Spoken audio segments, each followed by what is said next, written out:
اس میں اللہ تعالیٰ جل شانہ نے اس شخص کی کہانی کو بیان کیا ہے جو قیامت کے دن جہنم کی طرف جا رہا ہوگا۔ کچھ لوگ اسے پوچھیں گے ما سلککم فی سقر، کہ تم جہنم میں کیوں جا رہے ہو؟ تو وہ جواب میں کہے گا لم نک من المصلین، کہ ہم نماز نہیں پڑھا کرتے تھے۔ آج جہنم میں جانے کا سبب نماز نہ پڑھنا ہے۔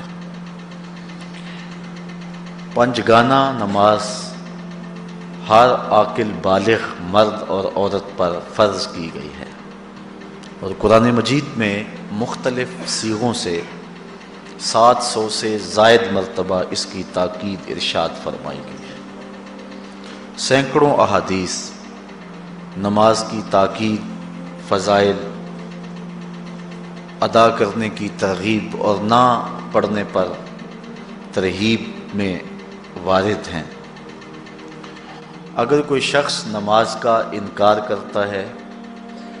تو وہ دائرہ اسلام سے خارج ہے، لیکن اگر کوئی سستی کی وجہ سے نماز نہیں پڑھتا، صرف سستی کی وجہ سے نہیں پڑھتا، اللہ کا حکم جانتا ہے، اس کو کہا جائے آؤ نماز کو، تو وہ آگے سے مذاق نہیں کرتا یا نماز کا تمسخر یا استحقار نہیں کرتا،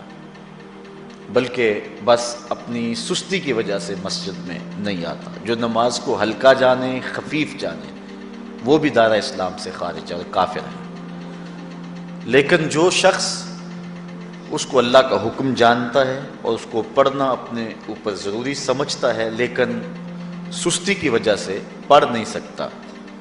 تو اس کے بارے میں علماء کی آراء مختلف ہیں۔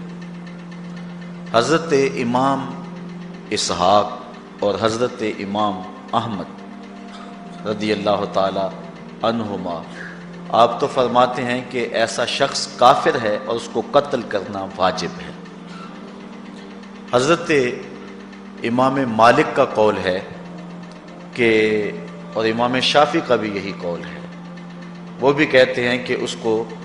قتل کیا جائے گا اور بطور حد قتل کیا جائے گا۔ حضرت امام اعظم امام ابو حنیفہ علیہ رحمہ آپ فرماتے ہیں کہ بے نمازی کو قتل نہیں کیا جائے گا، بلکہ اس پر تعزیر نافذ ہوگی۔ یہ حاکم وقت کی ثوابدید پر ہے کہ وہ اس پر کیا سزا دیتا ہے، اور فرمایا اس کو 7 قید کیا جائے گا اور توبہ کے لیے اس کو زور دیا جائے گا۔ اگر وہ توبہ کر لے تو اس کو قید سے باہر نکال لیا جائے گا، ورنہ اس کو قید رکھا جائے گا۔ صحابہ کہتے ہیں کہ ہم کسی عمل کے تارک کو کافر نہیں سمجھتے تھے سوائے نماز کے تارک کے، اور آقا کریم علیہ السلام کا ایک فرمان ہے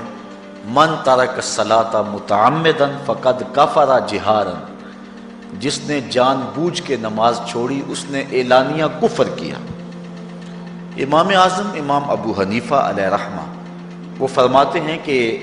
یہ حدیث محل ترہیب میں ہے، گویا اس نے کافروں والا کام کیا، اس لیے آپ یہ فتویٰ دیتے ہیں کہ اس کو قید کیا جائے گا اور نماز کی پابندی کا زور دیا جائے گا، اور وہ توبہ کرے تو اس کو چھوڑ دیا جائے گا۔ لیکن باقی ائمہ بعض کہتے ہیں اس کو حداً قتل کیا جائے، اور امام اسحاق اور امام احمد کہتے ہیں اس کو قتل کرنا واجب ہے۔ تو بے نمازی جو اللہ کے حکم کی پابندی سستی کی وجہ سے نہیں کرتا، یہ اس کے لیے حکم ہے۔ جو شخص تحقیر کرتا ہے نماز کی، ہلکا جانتا ہے، تمسخر اڑاتا ہے یا اس کا انکار کرتا ہے، تو اس کے بارے میں علماء کے اندر کوئی اختلاف نہیں ہے، وہ ائمہ اربعہ کے نزدیک کافر ہے، دائرہ اسلام سے خارج ہے، مرتد ہے۔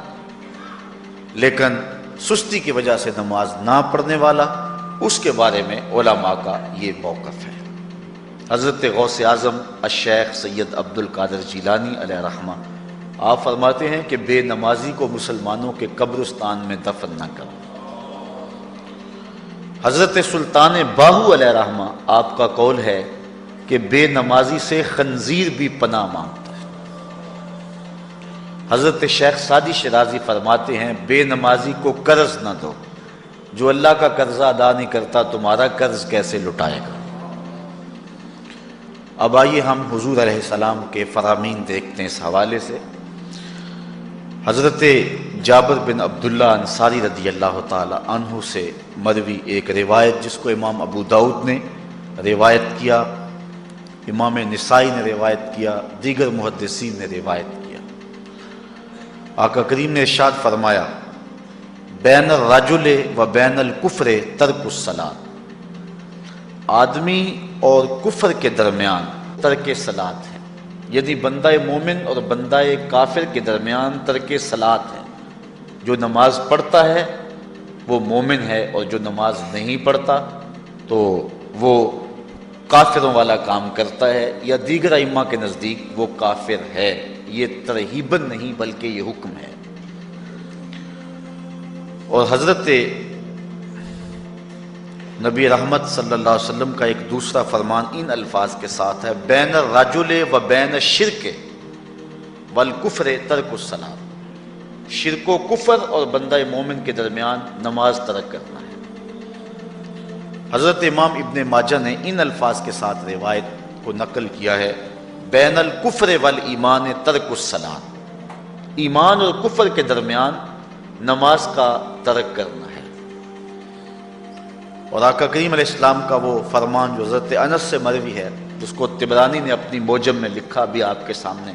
میں نے رکھا، کہ حضور نے فرمایا من ترک الصلاۃ متعمدا فقد کفر جہارا،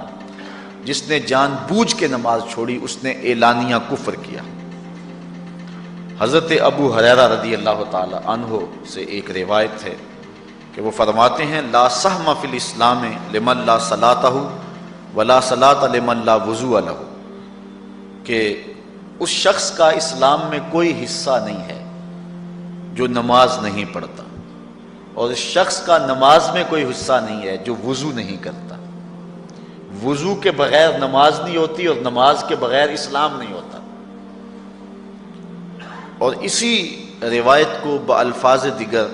حضرت عبداللہ ابن عمر رضی اللہ تعالی عنہ نے حضور سے یوں روایت کیا ہے، طبرانی نے اپنی موجم میں اس کو لکھا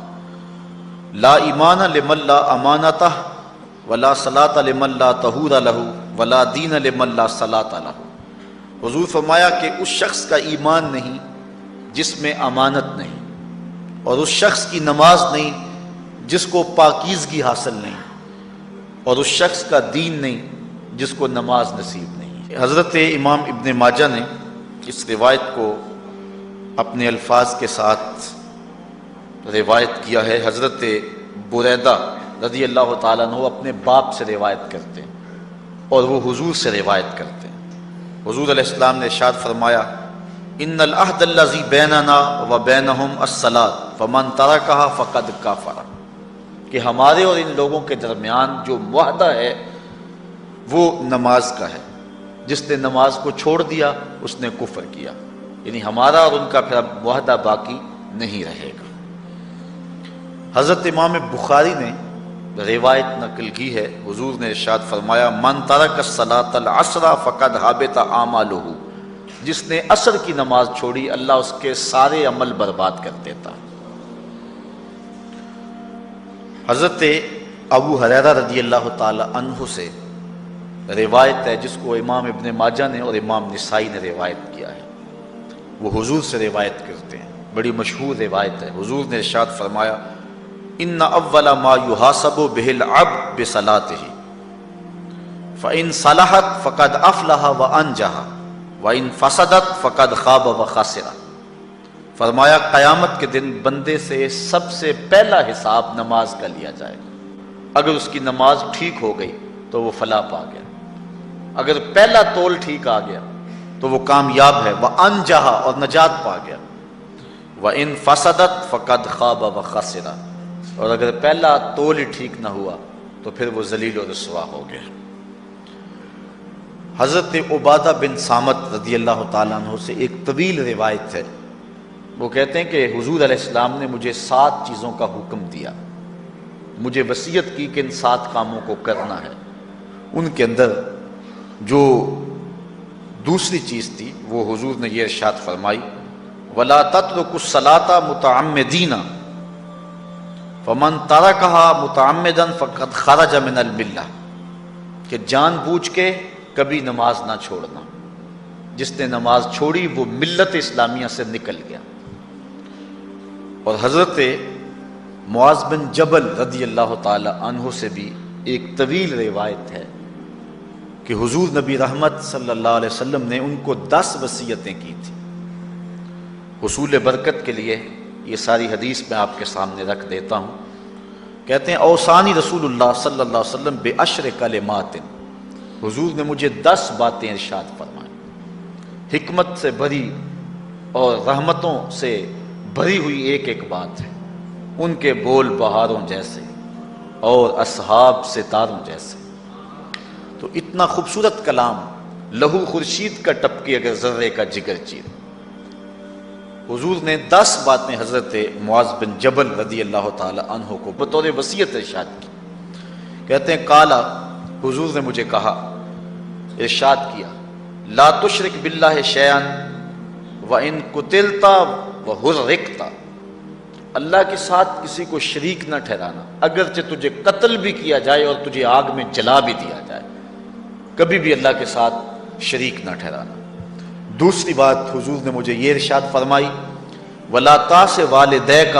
وَإِنْ أَمَرَاكَ أَن تَخْرُجَ مِنْ أَهْلِكَ وَمَالِكَ، کہ اپنے والدین کی کبھی نافرمانی نہ کرنا، اگرچہ تجھے حکم دیں کہ اپنے مال کو اور اپنے بچوں کو لے کے گھر سے نکل جا، تو کہا یہ کر لینا، نکل جانا، لیکن والدین کی نافرمانی نہ کرنا۔ تیسری بات حضور نے ارشاد فرمائی وَلَا تَتْرُكَنَّ صَلَاةً مَكْتُوبًا مُتَعَمِّدًا فَإِنَّ مَنْ تَرَكَ صَلَاةً مَكْتُوبَةً مُتَعَمِّدًا فَقَدْ بَرِئَتْ مِنْهُ ذِمَّةُ اللَّهِ۔ فرمایا اے معاذ بن جبل، فرض نماز جان بوجھ کر کبھی بھی نہ چھوڑنا، زندگی میں کبھی نہ ہو کہ تجھ سے فرض نماز چھوٹے، اس لیے کہ جس نے فرض نماز جان بوجھ کے چھوڑ دی، اللہ اور اس کے رسول نے اس سے اپنا ذمہ اٹھا لیا، اب وہ جدھر مرضی جائے، اللہ نے جو ذمہ لیا ہوا ہے مومن کا، اللہ اٹھا لیتا ہے۔ چوتھی چیز حضور نے جو ارشاد فرمائی وَلَا تَشْرِبَنَّ خَمْرًا فَإِنَّهُ رَأْسُ كُلِّ فَاحِشَةٍ، اے معاذ بن جبل، زندگی میں کبھی بھی شراب نہ پینا، ہر بے حیائی کی جڑ ہے اور بنیاد ہے شراب۔ پانچویں چیز کہتے ہیں حضور نے جو مجھے ارشاد فرمائی وہ یہ تھی وَإِيَّاكَ وَالْمَعْصِيَةَ فَإِنَّ بِالْمَعْصِيَةِ حَلَّ سَخَطُ اللَّهِ، کہا کبھی اللہ کی نافرمانی نہ کرنا، اللہ کی نافرمانی سے اللہ کی ناراضگی مول لینے والی بات ہے، اللہ تعالیٰ کی معصیت سے اس کی ناراضگی جائز ہو جاتی ہے، حلال ہو جاتی ہے۔ اور چھٹی چیز کہتے ہیں حضور نے یوں ارشاد فرمائی وَإِيَّاكَ وَالْفِرَارَ مِنَ الزَّحْفِ وَإِنْ هَلَكَ النَّاسِ، کہا جب محاذ پہ ڈٹا ہونا تو کبھی پیٹھ نہ پھیرنا، اگرچہ لاشیں جو ہیں وہ گر رہی ہوں اور لوگ ہلاک ہو رہے ہوں، سارے لشکر کے ہلاک ہو جانے کا ڈر بھی ہو، لیکن کہا معاذ بن جبل میں تمہیں وصیت کرتا ہوں کبھی پیٹھ پھیر کے بھاگنا نہیں ہے۔ حضور نے کہتے ہیں مجھے جو 7ویں چیز ارشاد فرمائی وہ یہ تھی وَإِنْ أَصَابَ النَّاسَ مَوْتٌ فَاصْبُتْ، اگر تو کسی ایسے علاقے میں رہتا ہو جہاں موت آ جائے، کوئی بیماری آ جائے موت والی، تو علاقہ چھوڑ کے بھاگنا نہ، وہیں رہنا، تیری قسمت میں زندگی ہوئی تجھے کوئی موت دے نہیں سکتا، اور اگر موت تیرے لیے لکھی گئی ہے تو جہاں مرضی چلا جائے تو موت سے بچ نہیں سکتا، اس لیے ایسے مقام سے بھاگ کر نہ جانا، وہیں ڈٹے رہنا اور وہیں رکے رہنا۔ 8ویں چیز کہتے ہیں حضور نے مجھے ارشاد فرمائی وَأَنفِقْ عَلَىٰ أَهْلِكَ مِن طَوْلِكَ، کہا اللہ نے تجھے جو وسعت دی ہے، تجھے جو مال دیا ہے، اس کو اپنی اولاد پر کھل کے خرچ کرنا، اپنی اولاد سے بخل نہ کرنا، اولاد کے معاملے کے اندر جہاں ان کی ضرورت ہو اس کو کھل کے پورا کرنا ہے۔ اور حضور نے 9ویں بات جو ارشاد فرمائی وہ یہ تھی وَلَا تَرْفَعْ عَنْهُمْ عَصَاكَ أَدَبًا، اپنی اولاد کو ادب سکھانے کے لیے ڈنڈا نہ چھوڑنا، عصا ہمیشہ لٹکا کے رکھنا، کوڑا باندھ کے رکھنا۔ اور 10ویں چیز کہتے ہیں حضور نے جو مجھے ارشاد فرمائی، وَأَخْفِهِمْ فِي اللَّهِ، اپنی اولاد کے دل میں اللہ کا خوف ڈالتے رہنا، اللہ کا ڈر پیدا کرنا اپنی اولاد کے اندر۔ تو نے اپنی اولاد کو یونیورسٹیوں اور کالجوں تک پہنچایا، بیرون ملک سے بھی تعلیم دلوائی، لیکن اللہ کا خوف نہ سکھایا۔ اللہ کا خوف سکھانا اپنی اولاد کو، ایسے لوگوں کی صحبت میں بٹھانا جن کی صحبت میں بیٹھ کر اللہ کا خوف پیدا ہو جائے، ان کو ایسی کتابیں لا کے دینا کہ جن سے خشیت الہی ان کے سینے میں پیدا ہو،